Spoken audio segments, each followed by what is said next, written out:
Hello my dear students, I am Sachidanand Pathak. I welcome you all to my YouTube channel, that is Prism Science Classes. I am here to teach you science. So, we are going to take up a topic from the chemistry of class 9th.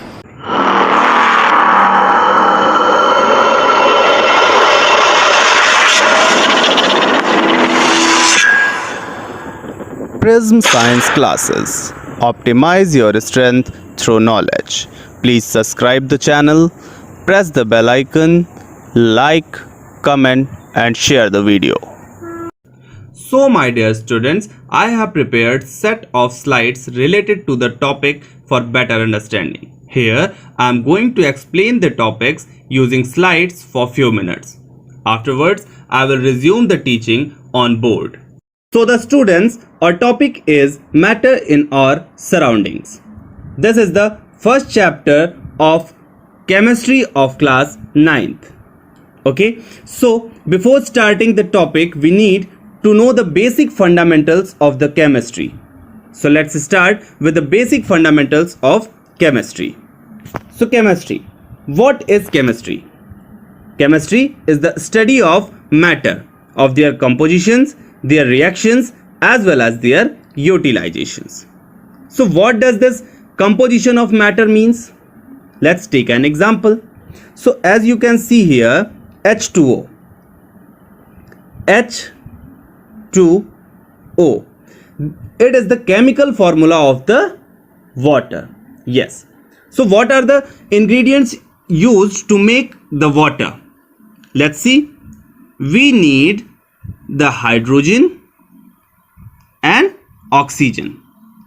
And hydrogen, it means that two molecules of the hydrogen and one molecule of the oxygen is required to make water.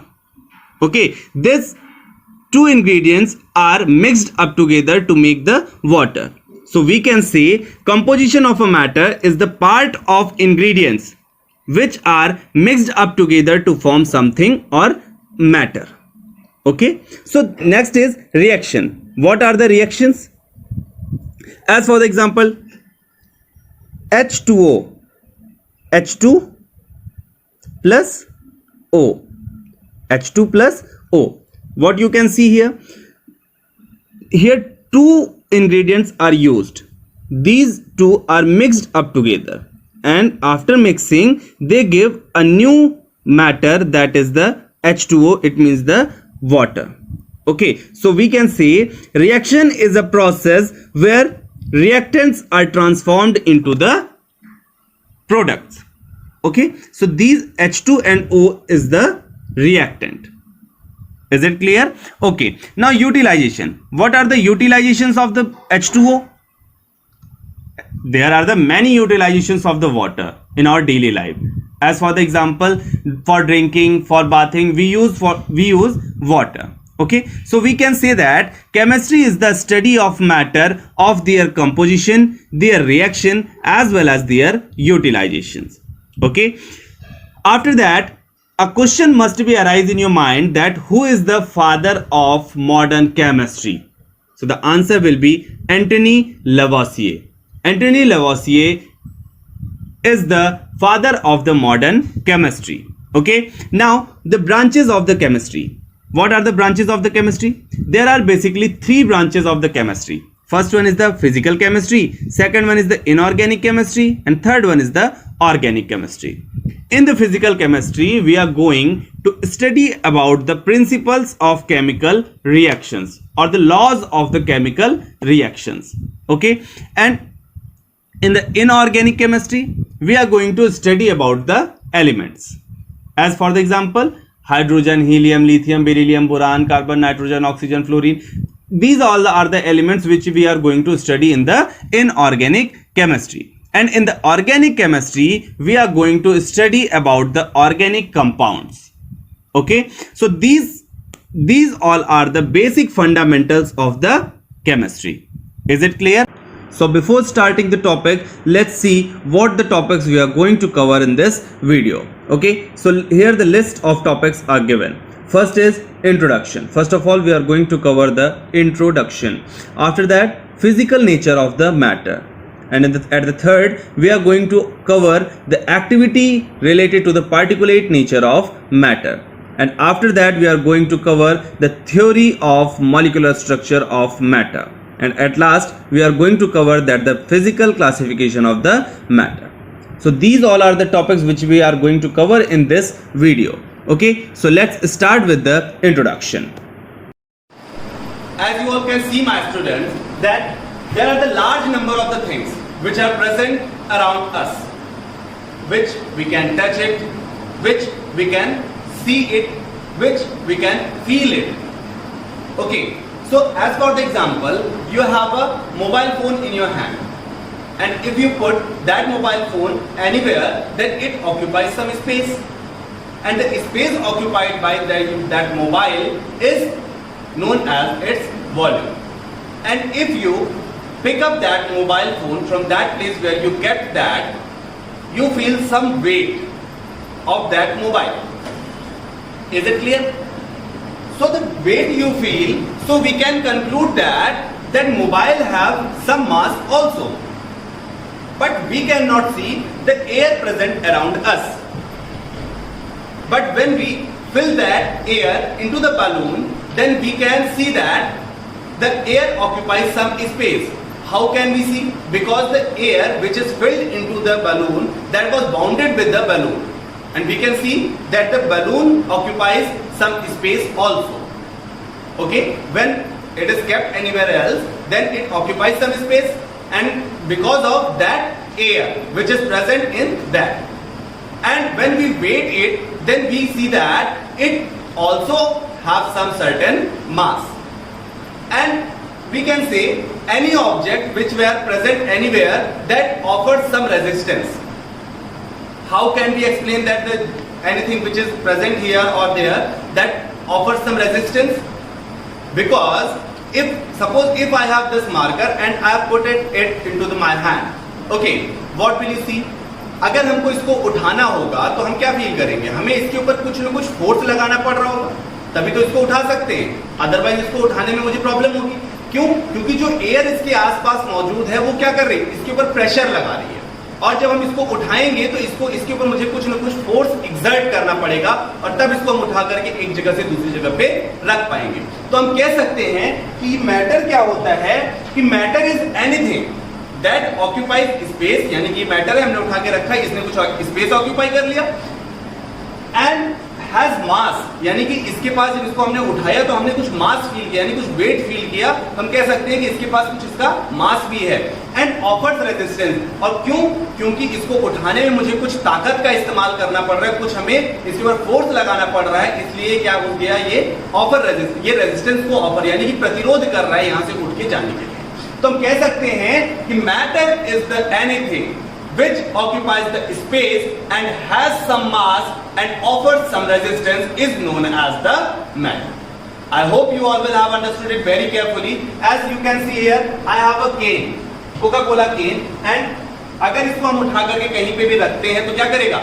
ये हमारा कुछ न कुछ space occupy करेगा. ये हमारा brick है, इसको उठा करके अगर हम कहीं पर रखते हैं तो क्या करेगा? ये कुछ न कुछ स्पेस ऑक्यूपाई करेगा, उठाने में कुछ ताकत लगेगी, यानी रेजिस्टेंस ऑफर करेगा. या फिर हम कह सकते हैं कि जब इसको हम उठाएंगे तो इसका कुछ हमें वेट फील होगा, और हम क्या कह सकते हैं कि ये हमारा क्या हो गया? मैटर हो गया.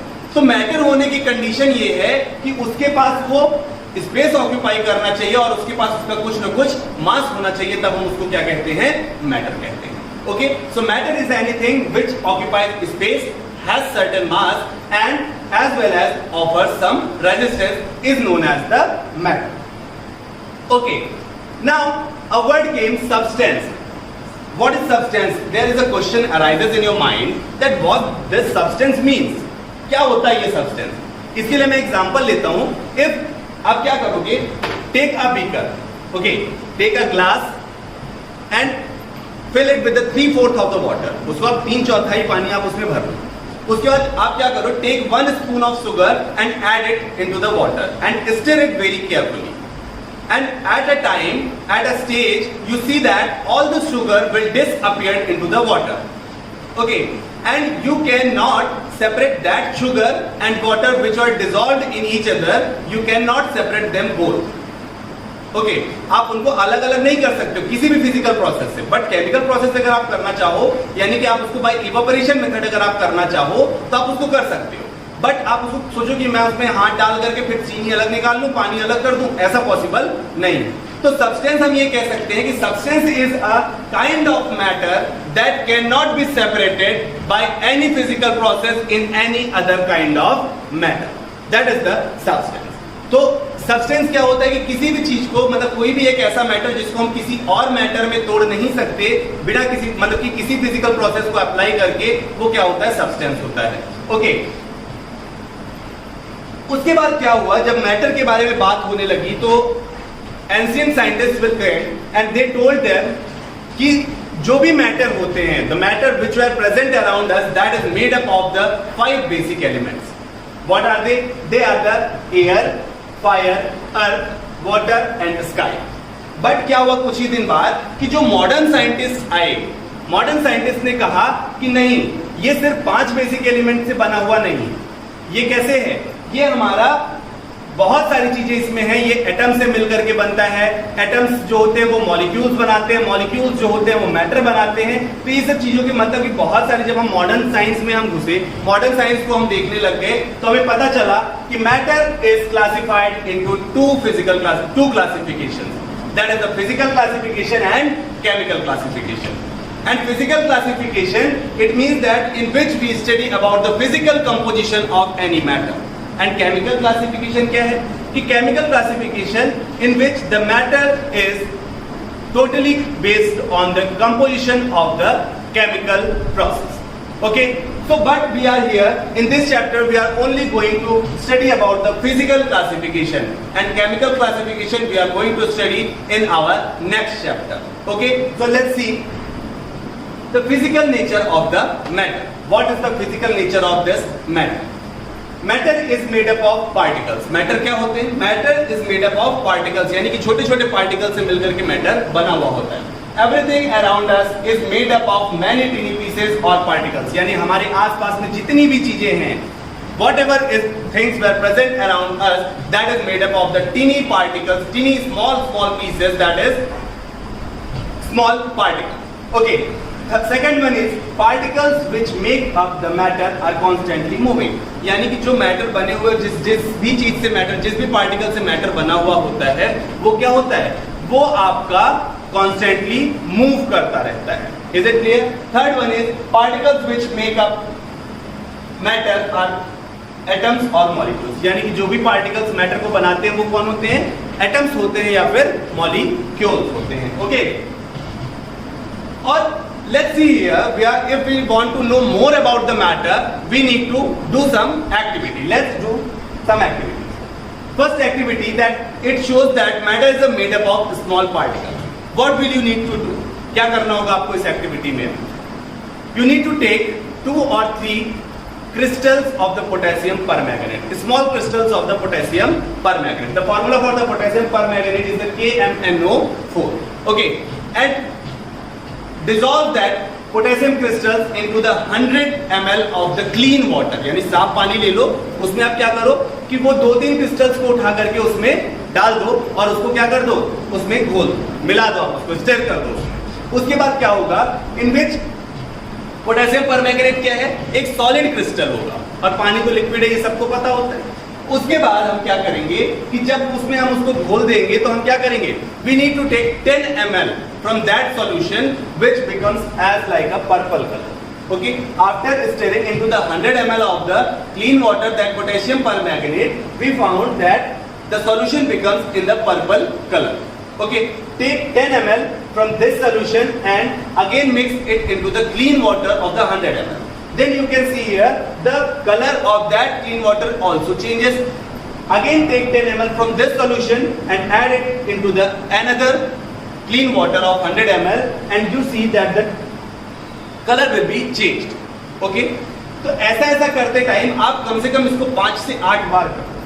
5 से 8 बार करने के बाद आपको क्या होगा, आप देखोगे कि जितनी भी बार आप इसको करते जा रहे हो कलर उसका चेंज होता चला जाता है। तो कंक्लूजन क्या मिलता है आपको, this experiment shows that a few crystals of potassium permanganate can color a large volume of water, it means a crystal of KMnO4 is made up of millions of tiny particles.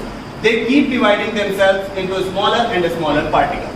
इसका मतलब कि छोटा सा छोटा भी potassium permanganate का crystal क्या कर सकता है, लार्ज अमाउंट ऑफ वाटर को कलर चेंज कर सकता है उसका. Is it clear? और ऐसा क्यों होता है? Why this happens? Because of it always keep breaking themselves into smaller and smaller particles. Hence the particles of the matter are very small, and we can say that the particles of the matter are very tiny particles that is beyond our imagination, जो कि हम सोच भी नहीं सकते कितना छोटा उनका पार्टिकल होता है. Okay, now just see movement of pollen grains in water. Okay, what happened? एक बार Robert brown in 1827 a scientist came named as the Robert Brown, and he took some pollen grains and put it into the water. And what happens? What does he see? He looked on that pollen grains through the microscope, and he found that all the pollen grains presented in that water are moving rapidly in the irregular way, as like here. You can see here the pollen grains is presented here, can once move here, after that here, after that here, here. It means that it doesn't move in the regular way. It moves in the irregular way, and you can say or in the zigzag way. Okay, after seeing this, he gave a definition of the Brownian motion. What is the Brownian motion? The zigzag motion of any particle is known as the Brownian motion, and mainly it can be seen in the or observed in the gases. As for the example, you can see, अब जैसे क्या होता है, कभी कभी घर में आपने देखा होगा पूरे कमरे में बहुत अंधेरा है, और उस अंधेरे में आप क्या देखते हो कि एक छोटा सा स्पेस खुला हुआ है और उसमें से सन से एक रे आ रही है, और वो रे क्या करती है, उसमें जो पार्टिकल्स होते हैं वहां पे वो क्या दिखते हैं हमको, इस तरीके से वो घूमते हुए हमको दिखते हैं, और वो क्या कहलाते हैं, हमारे जिगजैग मोशन में वो टहलते रहते हैं, और उसको हम क्या कह सकते हैं कि ये ब्राउनियन मोशन का एक बेस्ट एग्जांपल होता है. ओके, और ब्राउनियन मोशन होता क्यों है, ये जिगजैग वे में वो घूमते क्यों हैं? क्योंकि जो भी उसमें टिनी पार्टिकल, जैसे मान लीजिए कि अगर वो रे आ रही है, सपोज दैट अगर इसमें इस तरीके से अगर कोई भी रे आ रही है, इसमें जो भी पार्टिकल एक यहाँ, एक यहाँ, एक यहाँ, एक यहाँ, as like this all the particles were present. अब इसमें जब इनका मोशन हो रहा होगा तो ये पार्टिकल क्या करेगा, इस पार्टिकल को हिट करेगा, ये पार्टिकल इस पार्टिकल को हिट करेगा, ये पार्टिकल इसको करेगा, ये पार्टिकल फिर इसको कर रहा होगा. मतलब कि इस तरीके से जो उनका हिटिंग प्रोसेस होता है उससे वो क्या करते हैं, वो उसको उसने हिट किया, वो उधर की तरफ भागेगा, और फिर उसके बाद जब वो उसको हिट करेगा वो दूसरी तरफ भागेगा, और जो इनका ये हिटिंग प्रोसेस होता है जिसके कारण वो क्या करते हैं, वो जिगजैग मोशन में घूमने लगते हैं. इसी को हम क्या कहते हैं, ब्राउनियन मोशन कहते हैं. ओके, और ब्राउनियन मोशन जो होता है हम क्या बता सकते हैं इसको कि Brownian motion depends on the temperature. As the temperature increases Brownian motion increases. क्योंकि जैसे आप टेम्परेचर बढ़ाओगे तो क्या होगा, उनके अंदर के जो मोशन होते हैं उस पार्टिकल्स में वो बहुत स्पीड में हो जाते हैं, और हिटिंग प्रोसेस उनकी एक दूसरे को बहुत तेज हो जाती है. इसी वजह से क्या होता है, उनका जिगजैग मोशन और तेजी से बढ़ जाता है. तो हम कह सकते हैं कि Brownian motion increases on increasing the temperature. जैसे से हम टेम्परेचर को बढ़ाएंगे वैसे वैसे उसका ब्राउनियन मोशन क्या होगा, बढ़ेगा एक पार्टिकुलर पार्टिकल का. Okay, after that the characteristics of the particles of matter. अब मैटर के क्या क्या कैरेक्टरिस्टिक्स होते हैं हम देखते हैं. The particles of matter are very very small. हम कह सकते हैं कि द पार्टिकल, जो भी पार्टिकल होते हैं मैटर के, that particles are the very small, and we have seen the activity that the adding of KMnO4 crystals into the clean water. हमने एक एक्टिविटी कर ली इसके पहले कि जो पार्टिकल्स, जो हमने एक्टिविटी में देखा क्या कि जो पार्टिकल्स होते हैं मैटर के वो कैसे होते हैं, बहुत ही स्मॉल होते हैं. Okay, second topic is the particles of matter have spaces between them. अब क्या होगा, जो पार्टिकल्स होते हैं मैटर्स के, उनके बीच में क्या होता है, एक हॉलो स्पेस होता है. इसको करने के लिए हम क्या करेंगे, हमने एग्जांपल अभी आपको बताया था कि बीकर लेंगे, उसमें हम पानी डालेंगे, और उसको हम क्या करेंगे, उसमें 1 स्पून शुगर डालने के बाद उसको जब हम स्टेयर करेंगे तो एक स्टेज ऐसा आएगा, हम देखेंगे कि वो क्या हो जाएगा, टोटली डिसअपीयर हो जाएगा. क्या, शुगर जो होगा वो टोटली डिसअपीयर हो जाएगा, और वो शुगर कहां चला जाएगा, जो हम इससे हमें ये पता चल सकता है कि जो पानी होगा उस पानी के बीच में कुछ न कुछ हॉलो स्पेस होगा, और वो जो शुगर होगा वो जा करके उस पानी के हॉलो स्पेसेस के बीच में अपने स्पेस को ऑक्यूपाई कर लेगा। शुगर के जो पार्टिकल्स होंगे वो जा करके वहां पे स्पेस ऑक्यूपाई कर लेंगे। इससे हमें ये पता चल जाता है कि पार्टिकल्स जो होते हैं वो उनके बीच में, पार्टिकल्स ऑफ मैटर जो होते हैं उनके बीच में कुछ स्पेसेस भी होते हैं। Okay, after that third point is the particles of matter are constantly moving. Particles जो होते हैं मैटर के वो क्या होते हैं, टोटली मूव करते रहते हैं, कॉन्स्टेंटली वो मूव करते हुए होते हैं। कैसे वो मूव करते हैं, कैसे हम जानेंगे? उस प्रोसेस को हम क्या कहते हैं, डिफ्यूजन कहते हैं। और we can say that what is diffusion. अब डिफ्यूजन क्या होता है, दिमाग में हमारी ये बात आएगी। तो डिफ्यूजन एक ऐसा प्रोसेस होता है जो क्या करता है, पार्टिकल्स को मतलब कि हायर कंसंट्रेशन के प्लेस से उसको लोअर कंसंट्रेशन के प्लेस पर ले आना ही क्या कहलाता है, डिफ्यूजन कहलाता है। जैसे फॉर द एग्जांपल, अगर हमारे घर में कहीं पे भी खाना बन रहा होता है, थोड़ी दूर पे खाना बन रहा होता है, तो उसकी स्मेल हमारे तक आ जाती है, हमें स्मेल आ जाती है, उसकी फ्रेग्रेंस हमें मिल जाती है और हमें पता चल जाता है कि अरे आज इनके यहाँ बहुत अच्छा खाना बन रहा है। या हम अगर परफ्यूम अगर अपने कमरे में कहीं कोने में अगर हम लगाते हैं, हमारा पूरा होल कमरा, जो पूरा कमरा है वो महकने लग जाता है। क्यों? क्योंकि उसका जो कंसंट्रेशन होता है वो बहुत हाई होता है। उस परफ्यूम के स्मेल का जो फ्रेग्रेंस का जो कंसंट्रेशन होता है बहुत हाई होता है, और वो किधर भागता है, लोअर कंसंट्रेशन की तरफ भागता है और पूरे कमरे में जाकर के फैल जाता है। और इसीलिए हम कह सकते हैं क्यों, क्योंकि पार्टिकल्स जो होते हैं मैटर के वो कॉन्स्टेंटली क्या करते रहते हैं, मूव करते रहते हैं। Okay, and the particles of matter possess kinetic energy, so they are constantly moving. और वो जो होते हैं, जो हमने अभी भी आपको बताया कि वो एक दूसरे को हिट करते रहते हैं। अब जैसे मान लीजिए कि अगर आपने परफ्यूम लगाया, ठीक है, और परफ्यूम लगाने के बाद जो एयर वहां पे मौजूद है वो क्या करेगी, परफ्यूम के पार्टिकल्स को हिट करेगी। जब हिट करेगी तो वो थोड़ा सा तेज भागेंगे, और जब तेज भागेंगे तो उनके अंदर कुछ काइनेटिक एनर्जी आ जाएगी। जब काइनेटिक एनर्जी आ जाएगी तो इसी के कारण वो क्या करेंगे, हर जगह घूमते हुए पूरे कमरे में पहुंच जाएंगे। और हम इसीलिए कह सकते हैं कि जो पार्टिकल्स होते हैं मैटर के, उनके पास क्या होता है, काइनेटिक एनर्जी होती है, जिसके कारण वो बहुत तेजी के साथ इधर उधर मूव कर सकते हैं। Fourth point is the particles of matter attract each other, यानी कि जो भी पार्टिकल्स होते हैं मैटर के वो क्या करते हैं, एक दूसरे को अट्रैक्ट करते हैं आपस में। अब उसके लिए हम क्या करेंगे, उसके लिए एक वर्ड आता है यहाँ पे, cohesive force. What is cohesive force?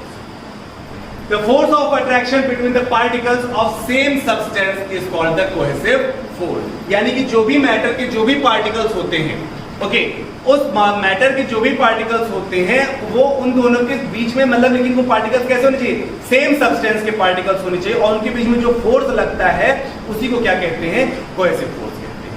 Okay, अब यहाँ पे सेम सब्सटेंस वर्ड यूज हुआ है। अगर हम कहें कि नहीं, अगर यहाँ पे डिफरेंट सब्सटेंस हो जाए तो क्या होगा, अगर हम कह सकते हैं अगर यहाँ पे डिफरेंट सब्सटेंस हो जाएगा तो हम कह सकते हैं the force of attraction between the particles of different substances is called adhesive force. वहां पे कोहेसिव हटा करके हम क्या कह देंगे, वहां पे एडहेसिव फोर्स हो जाएगा। Is it clear? तो कोहेसिव फोर्स वो होता है कि जो कि सेम सब्सटेंस के पार्टिकल्स के बीच में जो फोर्स लगता है उसको कोहेसिव फोर्स कहते हैं, और जो अलग अलग यानी डिफरेंट सब्सटेंस के पार्टिकल्स के बीच में जो आपका फोर्स लगता है उसको क्या कहते हैं, हम एडहेसिव फोर्स कहते हैं।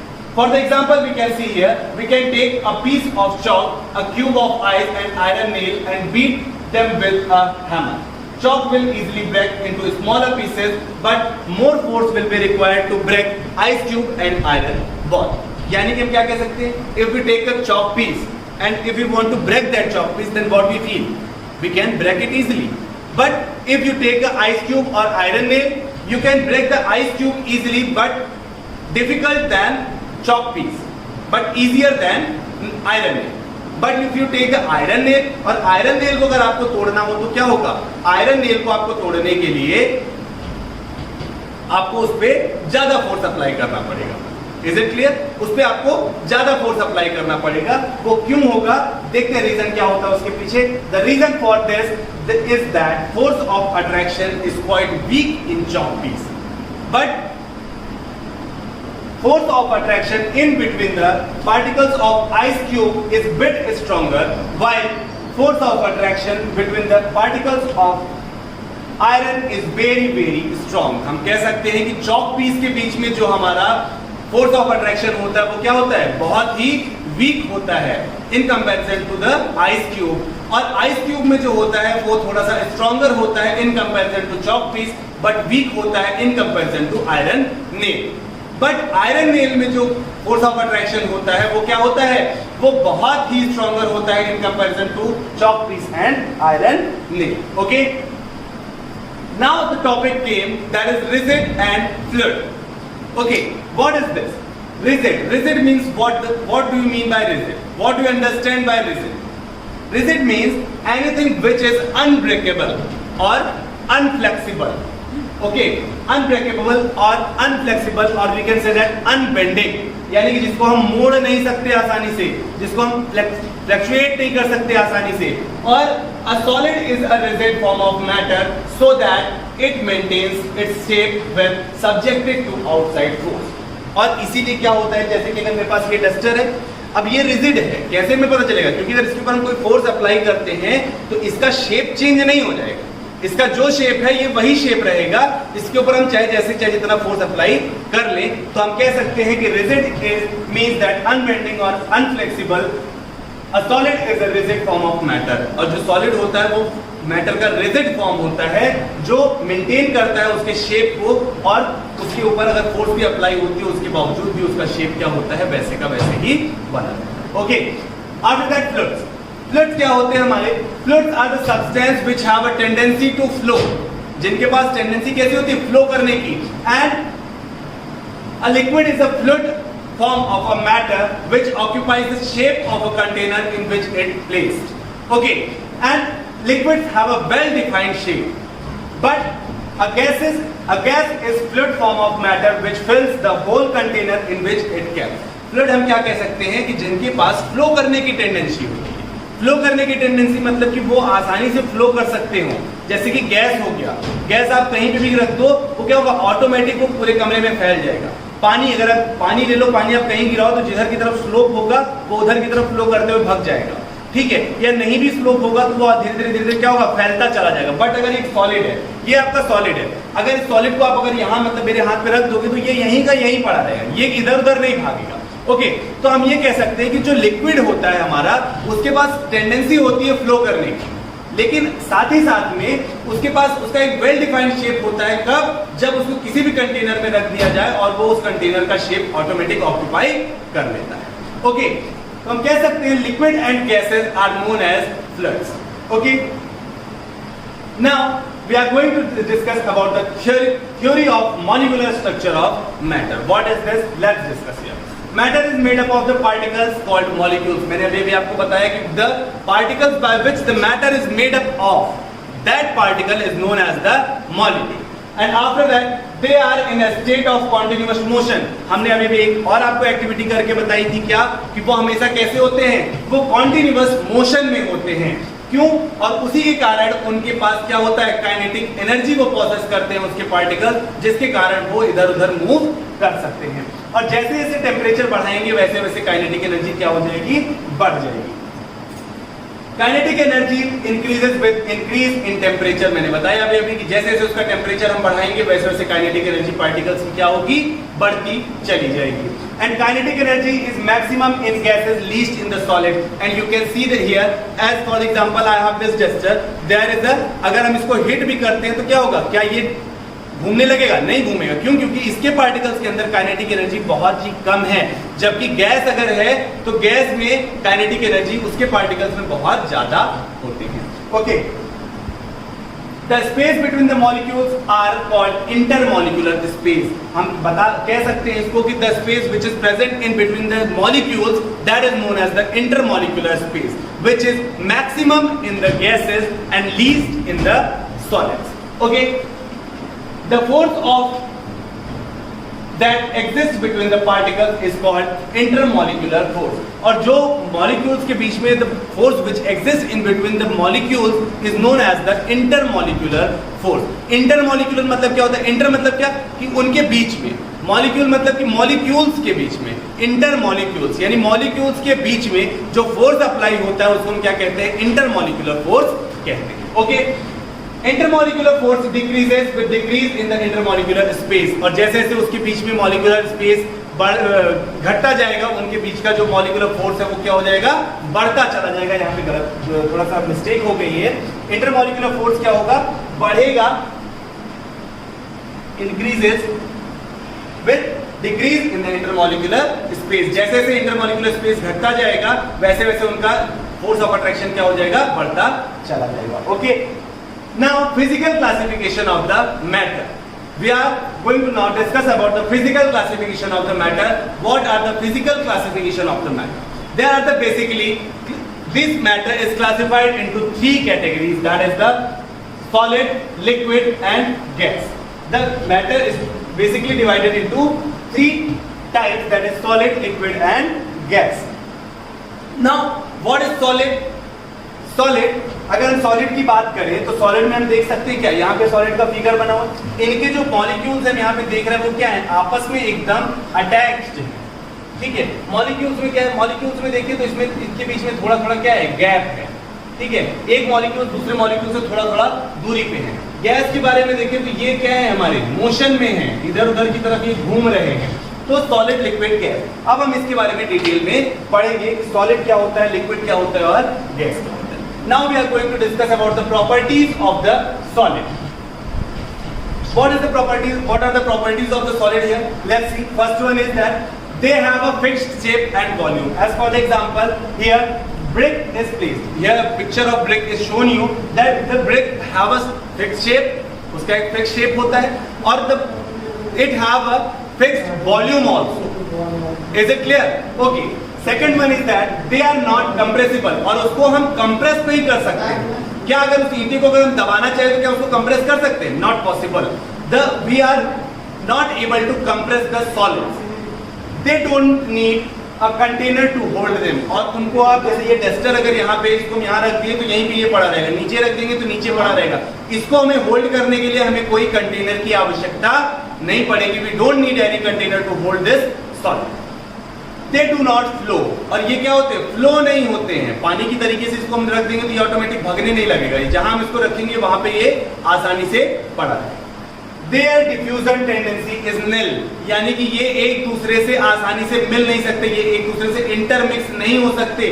ऐसा नहीं है कि ये हायर कंसेंट्रेशन वाली प्लेस से लोअर कंसेंट्रेशन वाली प्लेस की जगह पे भाग जाए, ऐसा नहीं होता है. So this is the property of the solid. Now the explanation of the solids on the basis of molecular structure. अब molecular structure के बेसिस पे हम जो इसका solid का explanation है हम वो कैसे करते हैं देखते हैं. In solids the particles are totally tightly packed. जो इसमें जो particles होते हैं solids में वो क्या होते हैं, बहुत ही tightly packed होते हैं आपस में. To which intermolecular space is very less. जिसके कारण इनके बीच में क्या होता है, intermolecular space बहुत कम होता है and intermolecular space is very less and intermolecular forces are stronger. जिसके कारण इनके बीच में जो intermolecular forces होते हैं वो क्या होते हैं, बहुत ही ज्यादा हाई होते हैं. और that is why they have fixed shape and volume and it can be compressible. और इसको हम क्या कर सकते हैं, कंप्रेस नहीं कर सकते हैं. तो ये हमारा सॉलिड का एक्सप्लेनेशन है कि सॉलिड जो होते हैं वो क्या करते हैं, वो हमारे बहुत ही टाइटली पैक्ड होते हैं और उनके बीच में इंटरमॉलिक्यूलर स्पेसेस बहुत कम होते हैं, जिनके कारण उनके बीच का फोर्स बहुत ज्यादा होता है, इंटरमॉलिक्यूलर फोर्स. और इसी के कारण वो बहुत ही उनका शेप जो होता है वो फिक्स होता है और वो बिल्कुल भी कंप्रेसिबल नहीं होते हैं. Okay. Now properties of the liquids. Properties of the liquid क्या है, अब देखते हैं. They have a fixed volume but not fixed shape. उनका वॉल्यूम फिक्स होता है लेकिन उनका शेप फिक्स नहीं होता. क्यों?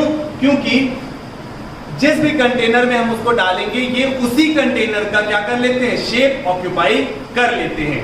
दे need container to hold them. Okay. They have negligible compressibility. इनके पास कंप्रेस होते हैं लेकिन उतना नहीं जितना कि गैसियस फॉर्म होता है. ओके. तो ये इनके पास कंप्रेसिबिलिटी होती है लेकिन नेग्लिजिबल फॉर्म में होती है. They have less density. इनकी डेंसिटी जो होती है वो बहुत ही कम होती है. They can easily diffuse. और ये क्या हो सकते हैं, आपस में बहुत आसानी से एक दूसरे से क्या कर सकते हैं, इंटरमिक्स हो सकते हैं. यानी कि इनका फ्लोइंग टेंडेंसी इनके पास होती है तो ये हायर कंसेंट्रेशन से लोअर कंसेंट्रेशन की तरफ भी जा सकते हैं और हम कह सकते हैं कि they can easily diffuse. And for the example we can say water, alcohol or milk or we can say that mercury are the examples of the liquids. Okay, so let's see the explanation of the molecular structure of liquid. अब molecular structure liquid का क्या होता है इसके बारे में हम explanation थोड़ा सा देख लेते हैं. कि in liquids the particles are not so close, उनके जो पार्टिकल्स होते हैं बहुत ज्यादा क्लोज नहीं होते हैं आपस में, जिसके कारण उनके बीच में इंटरमॉलिक्यूलर स्पेसेस जो होते हैं वो क्या होते हैं, थोड़ा सा ज्यादा होते हैं, और जिसके कारण उनके इंटरमॉलिक्यूलर फोर्सेस जो होते हैं इन कंपैरिजन टू सॉलिड थोड़ा सा कम हो जाते हैं। ओके, और इसीलिए वो क्या कहलाते हैं हमारे, उनके पास जो उनकी टेंडेंसी होती है फ्लोइंग की वो क्या हो जाती है, बहुत ही बढ़ जाती है। तो हम कह सकते हैं कि in liquid the particles are not so close to each other in comparison to solid, due to which the intermolecular space is more and intermolecular force is comparatively less as compared to the solid. मतलब कि solid से compare करने पे उनकी जो intermolecular space और intermolecular force होता है वो क्या हो जाता है, इंटरमॉलिक्यूलर स्पेस ज्यादा होता है, इसी कारण इंटरमॉलिक्यूलर स्पेस फोर्स उनके लिक्विड्स के बीच में कम हो जाता है। और ये हमारा इसका एक्सप्लेनेशन हो गया liquid. Properties of the gases, they have neither fix shape nor volume, इनके पास ना इनका शेप फिक्स होता है ना ही इनका वॉल्यूम फिक्स होता है। दे आर हाईली कंप्रेसिबल, ये बहुत ही हाईली कंप्रेसिबल होते हैं। जैसे फॉर एग्जांपल जैसे एलपीजी होती है, एलपीजी गैस किसके फॉर्म में होती है, लिक्विड के फॉर्म में। जब अगर हम गैसियस फॉर्म को बहुत ज्यादा कंप्रेस कर देते हैं तो वो किस फॉर्म में चली जाती है, कन्वर्ट हो जाती है लिक्विड फॉर्म में। ये सब हम आगे अभी पढ़ेंगे आगे की वीडियोस में। तो दे आर हाईली कंप्रेसिबल, ये कैसे होते हैं, बहुत ही हाईली कंप्रेसिबल होते हैं। कौन, gaseous form. They can flow in all directions, और ये बहुत आसानी से किसी भी डायरेक्शन में क्या कर सकते हैं, फ्लो कर सकते हैं। दे कैन इजिली डिफ्यूज, और ये बहुत आसानी से डिफ्यूज हो सकते हैं, कि मतलब कि ये बहुत ही आसानी से एक दूसरे के साथ मिक्सअप हो सकते हैं। They fill the entire space of the container, ये जिस भी कंटेनर में रखे जाते हैं उस कंटेनर में ये बहुत ही आसानी से क्या हो जाते हैं, पूरे कंटेनर में फैल जाते हैं और पूरा उस कंटेनर का स्पेस ऑक्यूपाई कर लेते हैं। Is it clear? They have very low density, और इनका जो डेंसिटी होता है वो क्या होता है, बहुत ही कम होता है। Okay, now explanation of molecular structure of gases. Let's see what are the molecular structure of gases. In gases, particles are far apart and the intermolecular spaces are very big in the gases and the intermolecular forces are very weak. Okay, हम कह सकते हैं gases में क्या होता है कि intermolecular spaces जो होते हैं बहुत ज्यादा होते हैं, जिनके कारण इंटरमॉलिक्यूलर फोर्स उनके बीच में क्या होता है, बहुत ही कम होता है, जिसके कारण वो इजीली डिफ्यूज हो जाते हैं एक दूसरे के साथ, जिसके कारण वो जिस भी कंटेनर में रखे जाते हैं उस कंटेनर का पूरा ऑक्यूपाई कर लेते हैं। Okay, so this is the explanation of the molecular structure of gas. Now let's see here the total summary of the solid and liquid and gaseous state. Property, intermolecular spaces. What is the about the solid? The intermolecular spaces in the solid state is very small, and in the liquid state it is comparatively larger than solids, and in the gaseous state it's very large. मतलब कह सकते हैं कि intermolecular space solid state में बहुत कम होता है, liquid state में थोड़ा सा कम होता है, थोड़ा सा ज्यादा होता है according to the solid state, and in the gaseous state it's very large, मतलब कि बहुत ज्यादा गैसियस स्टेट में बहुत ज्यादा होता है। इंटरमॉलिक्यूलर फोर्सेस, अब जो इंटरमॉलिक्यूलर फोर्सेस होते हैं वो क्या होते हैं, वो हमारे सॉलिड स्टेट में बहुत ज्यादा होते हैं, बहुत अच्छे से होते हैं। लिक्विड स्टेट में थोड़ा सा कमजोर होते हैं, वीक होते हैं। गैसियस स्टेट में पूरी तरीके से बहुत कमजोर होता है इंटरमॉलिक्यूलर फोर्स हमारा। नेचर, अब सॉलिड स्टेट का नेचर कैसा होता है, वो थोड़ा सा हार्ड होता है, रिजिड फॉर्म होता है, ओके, मैटर का। और लिक्विड जो होता है वो फ्लूइड फॉर्म होता है, और गैसेस स्टेट में वो हाईली फ्लूइड फॉर्म होता है। किसका, उसका जो नेचर होता है वो बहुत ही हाईली फ्लूइड होता है मैटर। कंप्रेसिबिलिटी जो होती है सॉलिड स्टेट में नेग्लिजिबल होती है, लिक्विड स्टेट में वेरी स्मॉल, मतलब बहुत थोड़ा सा होता है, और जो गैसेस स्टेट होता है वो हाईली कंप्रेसिबल होता है। The gases state is the highly compressible matter. Okay, shape and volume, the shape of the solid state is definite and volume is fixed, and in the liquid state it has an indefinite shape but definite volume, and in the gaseous state it has an indefinite shape and as well as the indefinite volume. Density, if we talk about the density of the solid state is the very high, and the density of the liquid state is less than the solid, but the gaseous form it's have very low density. Okay, and kinetic energy, the kinetic energy of the solid state is very low and kinetic energy of the liquid state is comparatively high, and gaseous state have very high kinetic energy. Okay, and the diffusion process happens in the solid state is negligible. उसमें बहुत ही कम होता है diffusion process, और वो आसानी से diffuse नहीं कर सकता है. हम लोगों ने पढ़ा भी था प्रॉपर्टीज में. लिक्विड स्टेट में बहुत स्लो होता है प्रोसेस उनका, और गैसेस स्टेट में बहुत ही ज्यादा होता है. They have the very fast diffusion process in them. Okay, so this is the basic fundamental of the matter, the classification of the matter and their properties. Okay, now here some important point is given that gases are highly compressible. वो बहुत ज्यादा compressible होती है, जिसके कारण therefore LPG liquefied petroleum gas is used in our home for cooking. वो जो gas form होती है वो बहुत ज्यादा हाईली कंप्रेसिबल होती है, जिसके कारण उसको कंप्रेस करके हम एलपीजी सिलेंडर में भरते हैं, और वो एलपीजी सिलेंडर हमारे घर में क्या होता है, यूज होता है खाना बनाने के लिए. ओके, सेकेंड फॉर्म होता है oxygen cylinder supplied to hospitals contain liquid oxygen. और गैसेस जो होती है वो बहुत ज्यादा कंप्रेसिबल होती है, इसीलिए उसको कंप्रेस करके, उस ऑक्सीजन गैस को कंप्रेस करके हम ऑक्सीजन सिलेंडर में फिल करते हैं, और वो ऑक्सीजन सिलेंडर कहां यूज होता है, हमारे हॉस्पिटल्स में यूज होता है लोगों को ऑक्सीजन प्रोवाइड कराने के लिए. Third, CNG compressed natural gas, यानी नेचुरल गैस को कंप्रेस करके ये सिलेंडर में भर दिया जाता है, उसको हम क्या कहते हैं, सीएनजी गैस कहते हैं, जो कि आजकल हमारे एज अ फ्यूल यूज हो रहा है हमारे यहाँ.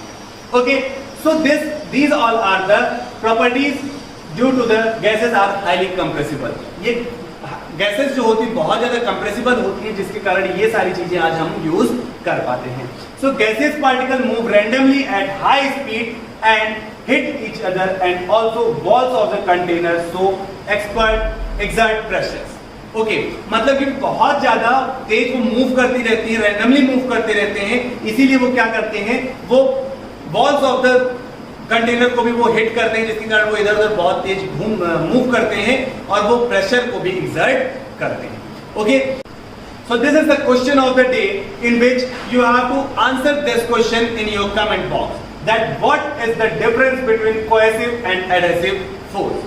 इस क्वेश्चन का आंसर आप बहुत आसानी से दे पाएंगे अगर आपने वीडियो को पूरी तरीके से, बहुत अच्छी तरीके से देखा है, तो आप इसका आंसर बहुत ही अच्छे तरीके से आप अपने कमेंट बॉक्स में दे सकते हैं. और उम्मीद करता हूं आप सबको बहुत अच्छे से समझ में आई होगी ये वीडियो, और अगर समझ में आई है तो प्लीज वीडियो को लाइक करिए, सब्सक्राइब करिए और शेयर करिए जितना ज्यादा से ज्यादा हो सकता है. ओके, इसके बाद हम डिस्कस करेंगे अपने नेक्स्ट वीडियो में, और मिलते हैं हम वहां. तब तक के लिए बाय बाय, थैंक यू.